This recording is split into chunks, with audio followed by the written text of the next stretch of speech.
చెప్పు. Happy birthday. ఏం చేస్తున్నావు? చెప్పు చెప్పు చెప్పు చెప్పు. ఇవాళ నా బర్త్డే రా.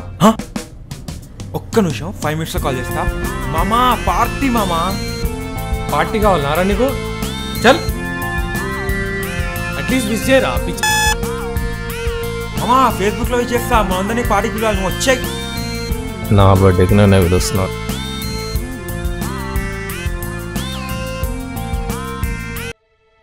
చూసారుగా, ఈ రోజుల్లో బర్త్డే అంటే పార్టీ చేసుకోవడానికి, తాగడానికి ఇంకో రీజన్ అంతే. కానీ అదే చిన్నప్పుడు అదొక పండగ లాంటిది, ఆ వెరీ ప్రెషియస్ డే. అలాంటి బర్త్డే రోజు ఒక చిన్నపిల్లాడికి జరిగిన సంఘటనలే మా హ్యాపీ బర్త్డే.